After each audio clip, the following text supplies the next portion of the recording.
Hello, and welcome to our weekly wisdom. I am Tammy Jaffe, your host, the breakout growth expert, helping you go from employee to entrepreneur without all the headaches so that you can save some time and money to get there. And I'm so glad you have joined us today. We have a fabulous guest with us, and she is also one of our sponsors for our upcoming retreat. So we'll have to share a little bit about some of the behind the scenes. I was showing her some behind the scenes earlier as well from the retreat. But Susan Trumpler. Did I say? I You're apologize. killing it, girl. Susan Trumpler. So Susan's ability to help women entrepreneurs see themselves as revenue generating machines is uncanny. She takes the fear and the mystery out of having conversations that convert a prospect into a client, which is what we all want, right? We got to get that conversion down. Susan owns a research company that has been studying the selling behaviors of sellers from Fortune 100 companies. She leverages what she's learned from these studies to help women entrepreneurs become ninjas at having selling conversations and explode their revenue. Who's ready to explode their revenue? Just drop that in the feed. Just say explode. I'm ready to explode if you are ready to explode. And Susan, welcome to the show. I'm so happy to have you. Tell us a little bit about how you got into this. All righty. So thank you, Tammy. It's good to be here. And hello, everybody. Hope you're having a good day. Yeah, so sales is in my blood. I swear it's you. There's two type of people out there, right? Entrepreneurs. There are people or women that could sell anything to anybody anytime. It just feels natural, right? But then there's the other, kind of the other side of the story where there are women that dread it and they just procrastinate. They don't do it often. They feel salesy, right? And so I got into this because as I was studying the behaviors of people that do sell and are successful, I found first that women are underrepresented, not only in corporate sales, but also, Tammy, in the entrepreneur world. It is still primarily a man's world out there. And I'm like, oh no, this is not going to continue. So I took what I learned in corporate sales and learned from all the research studies that we did. And I said, I'm going to kind of bottle it up, all this intel, and package it in a way that's appropriate for women entrepreneurs and help them literally just get comfortable and enjoy having sales conversations. You can do it. And that's really what you need for your business to be successful, right? Yeah, absolutely. And the fact that women are so underrepresented and misrepresented is probably a good way to put it when it comes to sales and having that foot in the door. So what do you see as the biggest issue you see women face when it comes to having sales Yeah. conversations? It's so funny. I, this is the way that I would put it. Women do not like to be sold. No one wants to be sold, right? And so when they start selling themselves, like especially your crew that comes from corporate and maybe they may have been in sales, but it's one thing to sell a company's product and services or to represent a company and feel good about it, right? But when you're selling yourself, when you're an entrepreneur and you're selling yourself, it's a whole different mindset. You all of a sudden you're like, oh God, I hate it when I walk into retail. Think about it, Tammy, when you go into the mall. Oh, if you remember going into the mall and going into a store and having a salesperson, oh, what are you, can I help you? Can I help you find what you're looking for? Like I just walked in the door, and it's almost this visceral distaste for being sold. So that when you go to start having sales conversations, you don't want to be that person. So that's the biggest problem is the mindset around like I don't want to be salesy, I don't want to be a car salesman, I don't want to be that person who's trying to money grab from people.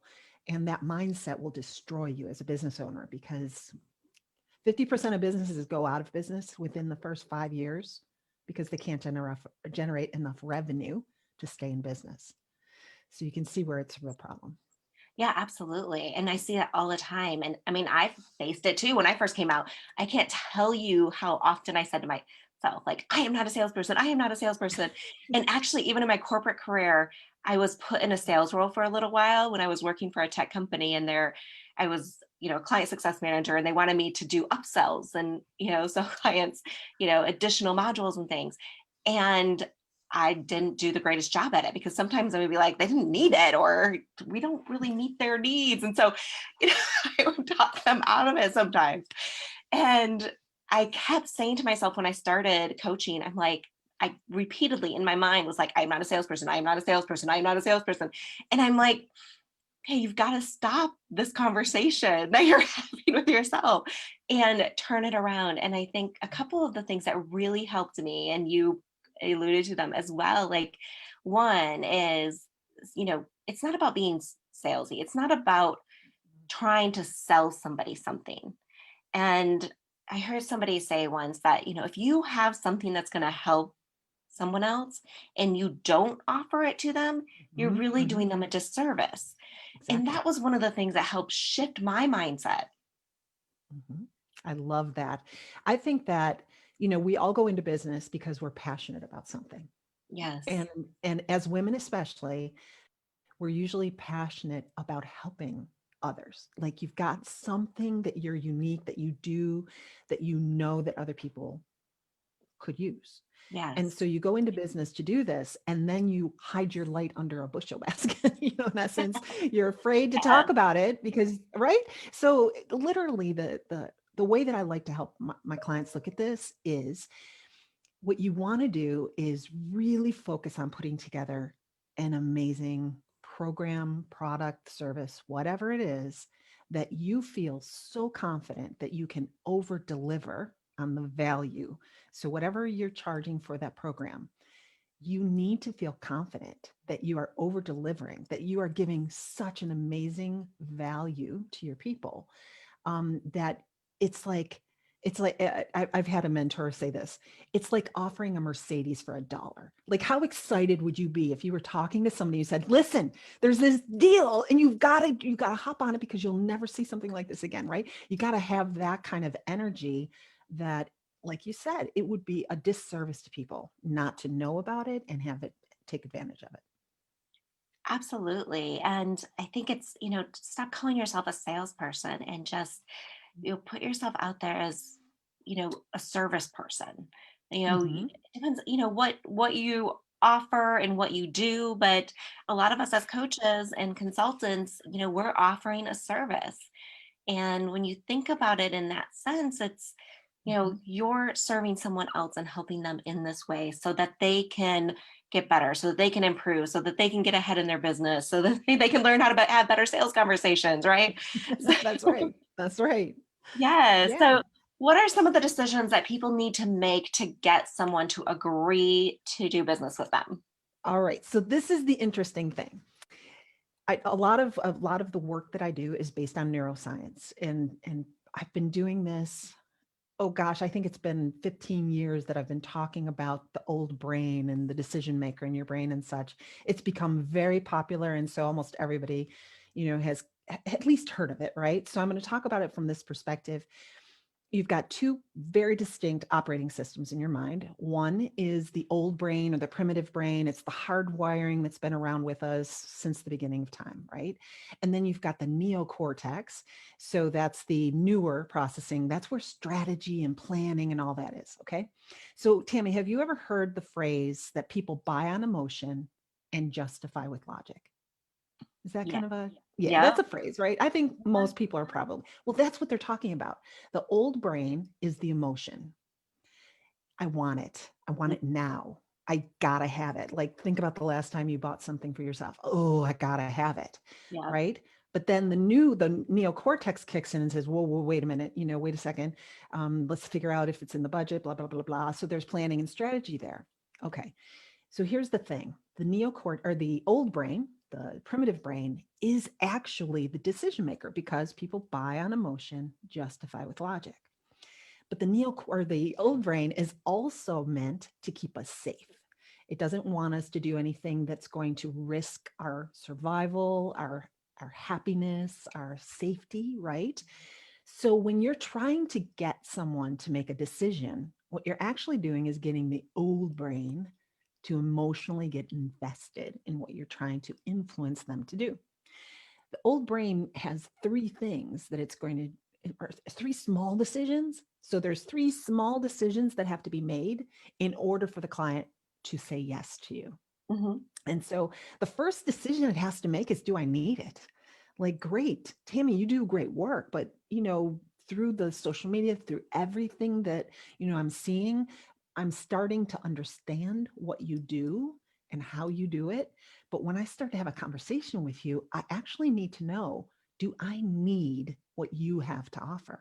Yeah. And so really helping, the person clearly understand, even on an emotional level, how you can have an impact on their lives, how you will make their lives better, their world better, their business better, whatever it is. And then what's the value of it? Why would I want this from you?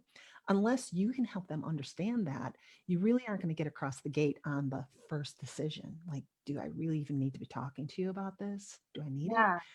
Yeah. That's it's So so critical because, I have this conversation a lot with people that, are afraid of going out and doing sales, afraid of putting themselves out there.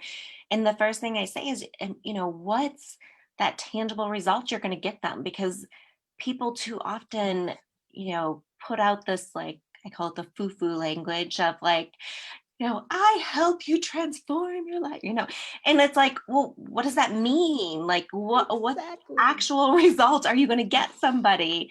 And so, the deciding, do you need it? One, they're not even clear what you really said. So how do they know if you need it? And you haven't given them the result, which is what you're saying. Like, what's the value they're going to get out of it? So I love that. So Exactly. that's the first thing, The first which, thing, they've got to figure out if they need what you have. And it yes. is based on what you're going to be able to help them do differently and whether that's valuable for them. And Yes. then the second thing is, once you, oh, and this is a really big one, Tammy. Um, Thousands and thousands. I've heard 60,000 messages a day. I've heard all different types of numbers around how much information goes into your brain every day. Let's just say it's more than we can handle, right? Cognitively. Well, how do you stand out? Like, how do you get people's attention in a crowded marketplace? And the second decision is all around, are you the right choice? So, how do you communicate? Like, if this is what you can do for me, how do you communicate how you can do it in a unique way where other people can't serve you that same way? So, creating a differentiation and being able to really clearly help the old brain see that they will be safe because you've got the magic sauce, the secret sauce, whatever it is, to Yeah. help them move into a decision or into a different place.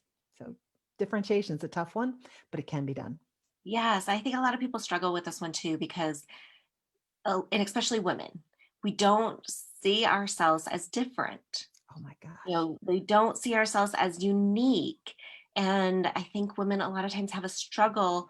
And it's not even so much of recognizing it in yourself, but we've been told for so long, to fit in, to be part of the crowd, and be one of the boys in some circumstances. And, I think so much of it's been this pressure put on us to not stand out, to not be so Oh, different in certain circumstances that when people ask you, how is your service different?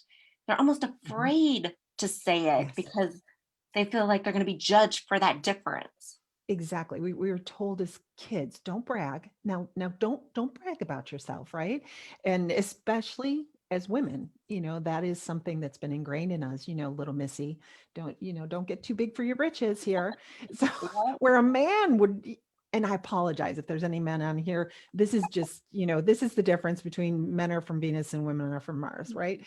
It's just men don't have a problem, kind of puffing their chests out and going, hey, listen, this is why you need me, where it's a little bit more challenging. Here's the other thing too, Tammy. You can never, and I'm not kidding you, you can never differentiate yourself when you're talking about products and services. Okay. So there's a million coaches out there. There's a million weight loss coaches and business coaches and strategists. And when you start talking about product, it does all kind of sound the same to your buyer. Sure. So if you're trying to differentiate yourself at that level, sometimes the only way you can do it is price, being the low price provider. And nobody wants to be that, you know? So you've got to learn how to differentiate yourself at that higher level, at, you know, how you're going to change their lives and make their world better, and be able to really help them see that you are a cut above the rest of the folks that are out there trying to, you know, kind of, we're all trying to get the same dollars, right? Same dollars. Yeah, absolutely. So Like, yeah, there are a lot of options out there these days. And so, they are. it's the differentiation and like making yourself stand out for sure. Exactly. So if you guys are watching and have any questions for Susan, I want to make sure you're typing them in the chat. Let us know what questions you have. She is an amazing expert in this area. And I know so many of you struggle with the sales conversations. What do you do? How do you gain that confidence? And so now is your chance to come and ask her what she would do. So ask your questions, type them in the chat. So what else, Susan, do you have? Like, what's the next step? The third decision that the old brain needs to be able to embrace and make before they can say yes to doing business with you is, it's a big one. And I'd say 90% of the time when having sales conversations, you miss the mark on this one. And that is creating a sense of urgency. Mhm. And I want to say this, authentic urgency. I'm not talking about the car salesman who's like, Tammy, what's it going to take to get you in this car today, honey? You Right. know, it's not that kind of sleazy, cheesy, salesy urgency, right? It Mhm. can't be that way because, again, we do not want to be sold. So it's learning how to have the conversation so that you're painting the picture that where you are today is not ideal. Okay, so there's a little bit of pain over here. It's not ideal. And you're, without, you know, making them feel like you're at the dentist drilling, you know, down into a cavity or whatever. You want to raise up a little bit of pain, get them squirming around current state, not ideal.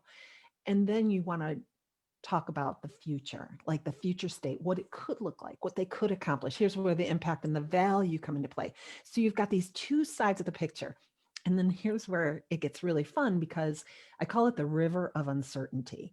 Between the two states, between where they are now and where you're going to help them be, there's this gap. I call it closing the gap conversation, and it's crossing them across the river of uncertainty, because once again, the old brain does not want or like change. It's not Mhm. safe. Doesn't know. That's why it's uncertain. It's like, oh God, how am I going to get there? So in your conversation, it's how you lead them across that path so that they can clearly see that they will be in a better place over here. And it will be very, you know, you're the expert. You know how to do it. You've done this before. You're painting that picture of safety and Mhm. of assuredness. And here's where the urgency comes in. The brain, the old brain, will run from pain before it runs towards gain. Okay. It will run from pain before it will run towards gain. Once again, safety, like think about the, you know, the cave, he's come out of the cave and there's a tiger on his tail, right? He is going to run faster away from that tiger than he will if there's just some meat over there, right? That he wants, right? He's got to get away from the tiger. All right. So the key to this is to be very crafty or crafted in the way that you help them see that it is no longer safe to stay where they are, and that the only choice they have is to move here. You do this good enough, I'm telling you, Tammy, if you can get really good at this part of the conversation, you're going to have people wanting to do business with you. You know, it's like, oh my gosh, I can't wait. When can we get started? Yeah. That's the kind of energy that you want to be able to produce, because that's the one that will get them to move quickly and not be in that, you know, kind of tire kicking mode where they're, well, I'm not sure. I got to make sure, you Yes. know. Or I need to So you're wait till looking for this. that I need to certainty. do. Yeah. So, that creating the urgency, I agree, is I think it may be the trickiest part of it all. It Hmm. when you're not secure in what you're offering and when you're not as secure in how you're getting them there. And Yes. so part of it is, being able to understand what that river, how you talked about getting them across that Mhm. river, Mhm. how you're getting them across the river and being able to explain that in a way that's going to be compelling for them. So we do have one question that came in. So Cool. Diane asked, do you recommend not showing your programs and pricing on your website? Oh, such a great question, Diane. And let me preface this by saying there's no right or wrong answer to this, okay? Because some people are firm believers, put it out there, and it's in essence, it sets a ballpark in their mind. I want to know personally if I'm going to buy something. I'm like, are we talking $1,000, $5,000, 10,000, 100,000? It'll make a difference, right? So you might not want to put firm prices out there, but you want to kind of allude to the level of investment that it's going to be. All right. So that's kind of meeting it in the middle. And there's ways that you can do that and make it kind of like, because that's all they're doing is they're trying to see, like, I'm not going to waste my time if this is the cost of a Porsche, right? As opposed to, oh, I could probably afford a Hyundai. Let's go there. So you want to be able to set that, because at the end of the day, here's the thing: until you do a really great job discovering their needs, understanding the value you bring to them, having that conversation, there's no context for them to be able to know whether that's a good value or not. Right. And so you don't want to miss the opportunity to be able to do that in a conversation. Um, but you also don't want to leave them in the dark. So good question, Diane. Thank you. What Yeah. would you say, Tammy? What are your thoughts on that? Well, and it's funny because, when I first started doing coaching and I was working with a coach, she was all like, you put your prices on your website and they've got to be there and your whole package. And it didn't feel right to me. And the more like research I did, the more I saw that most people don't have like their full program price, right? So if you've got a program or an online course, yes, like those, they're a little bit lower end. I don't mean lower end as in like the value, Lower but they're pounds. they're Right, lower right. price points. And those, it makes sense for them to be out there because it's typically that starting point with a client, like, under $1,000 to come into like an Mhm. online course or something like that. Right. Well, I agree with you until you have the conversation. Well, one, you don't even know what they need. They don't know what they Mhm. need. And Right. so Exactly. you may have a conversation with them and you may realize that they don't need that program that they were thinking about looking at on your website. And so you've got to have Exactly. that conversation first to understand where they're at.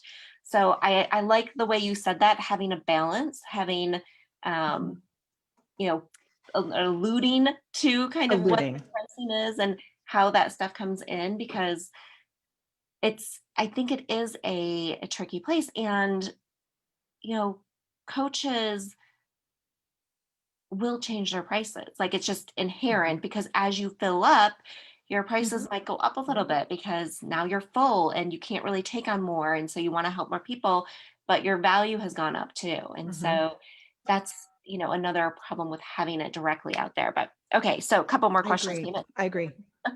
Let's see. Diane said, how would you allude to a price range? So Okay, great. You answered it a good bit. Here's the other thing, Diane, that I would say is it's the verbiage that you use. Okay, so we customize or fine tune the program according to your needs. So in essence, what you're doing is you're saying, I'm going to listen to you. I'm going to understand your needs. Then I'm going to recommend the right solution for you. And then, that will determine the pricing. So it's hard for you to put your price on the website. You might put a low and a high. Like I've got programs that are under $1,000 and I've got programs that are over $10,000, right? So it's one of those things where they can just get an idea of, okay, I'm not going to walk in the door and get oversold, even though you can deliver the value and you'll be able to help them understand the value before you haven't created that relationship yet. So you've got to just kind of paint a broader picture of it. yeah, that's awesome. And so Diane was saying, thank you, Diane, for all the questions. We love this. That you don't have some of the lower end things developed yet, and that is perfectly fine. One of the things that you can do is, have a are you, Diane, are you a coach? Just tell us that as well. Are you a coach, consult? What's your business? What's your area of expertise? I'd love to know. But one of the things you can do is, you have a lower price intensive or something that you can have out there instead of your full program. And it's also, it's not even that people are going to come and just go buy that intensive, right? It's, you Right. still want to have a conversation with them first, but Mhm. it's just a way to maybe allude to your higher end pricing, what that might be later on. Exactly. Awesome. But yes, love getting people on a phone conversation first so that you can have that Sure. conversation with them and see what they need, right? I mean, I don't want to sell Exactly. someone into my signature program when they don't really need it. Maybe all they need is an intensive and they just need some tweaks. Right. So awesome. Oh, you're a weight loss coach. Awesome. That's amazing. Cool. So Susan, what if you could give just, and we talked about so many things and it's been amazing and a lot of great advice, but if you could give someone just one piece of advice, what would it be? All right. So here's how I would put it: to be really um, confident and comfortable and efficient at having good sales conversations. It takes skills, learning how to have the conversations, some of the things I've been talking about today.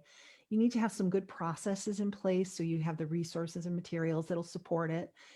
But the third piece of it is the most important, and that is mindset. Tammy, you gave a great example in the beginning where if you keep thinking thoughts that say, I'm not a salesperson, I'm not good at this, oh, I hate this, you are almost creating a self-fulfilling prophecy. And so my tip, my advice, the one thing you've got to do, walk away from this today and do it, is before you do any sales activity, whether it's emailing, writing content, whatever it is, you have to sit down and you have to get your mind straight. You have to give yourself like a little pep talk and be like, okay, here's what I am someone who can do this. I am someone who has done this in the past and gotten some wins. I am someone who's willing to learn. You don't have to be fantastic at it, but if you are willing to learn and try, that mindset alone will make a huge difference on your results. Absolutely. I love that. And thank you for leaving us with that. I mean, is Pleasure. this has been such a fun talk. I feel like Susan and I could probably do this for hours with you all because it's such a We great could. We topic. could. And I think it's one of the things that people struggle with the most, especially those coming from corporate and starting their own business. They haven't had to do sales. They haven't had that, mindset. And it is a bit of a Mhm. shift. And a lot of it comes down to the confidence, right? I hear that so much with people. I don't have the confidence to do this. I don't, feel comfortable. And I Mhm. always say confidence comes from clarity as a starting point. It comes from clarity and from doing it. And Beautiful. so, Susan, you said you've got to get out there and practice. And I think that's another thing that people new in business struggle with is because you're not practicing enough because you don't have enough leads coming in. And that's a whole nother conversation we could probably go into. I won't go We could down the have fun rabbit. with that one. Maybe Definitely. I'll have you back. We can talk about leads because that's a whole nother Sounds topic. great. That But sounds great. it's it's hard when you're only having one or two conversations a month, and that's Yes. realistically what a lot of new coaches and consultants are doing is they're only having a couple conversations a month, and that's not enough to build up your confidence, to build up your you know your rhythm and how to have a conversation. And Yes. so we've got to get the right leads coming in, which is also another process. But if you are struggling with your confidence and how to get out there, I guarantee you there are things that you're saying to yourself, like I was saying, I'm not a salesperson, that are holding you back. And there are the uniqueness that you are not finding in yourself that's we need to pull out of you. And some of these other things that Susan and I talked about are just they're so close and we can pull them out of you. And I want to invite you to the retreat we have coming up because we are going to be focusing on so much of this. I was just talking to someone yesterday. She's like, I hope you're working on confidence during the retreat. I'm like, oh yeah, we've got like so many activities that we're going to be doing that are going to help to build your confidence, help you break through these pieces that have been holding you back because you all deserve this. You are all meant for this. And you just need a little, I'm going to say push, but it's not even a push, it's more of a pull in this case, where you can get through this and come out of this and catapult your businesses. So we are doing the Inspired Possibilities Retreat. It is next Friday and Saturday, the November 6th and 7th. And we still have a few VIP boxes left. I'm so excited. We were just packing up and shipping off the first round of them yesterday. And I was showing Susan my like mess over here, which we had like assembly line of boxes and things that we were putting in the boxes for the gift box, and it's going to be amazing. But you get some incredible bonuses with the VIP. So if you guys are interested, we will post that link in there. Susan will be there, and she is one of our sponsors for the event and has a great gift for you there. So come join us next week. I will post the link in, and I want to hear from you guys. What was the like aha moment for you during this conversation? Because I know you had to have some. I even had some. So what was the big aha you guys had during this conversation? And Susan, thank you so much for coming on and sharing your expertise with us. Pleasure. Always a pleasure to meet with you, Tammy, and your friends. Good to be here. Thank you. Awesome. We will see you next time on Weekly Wisdom.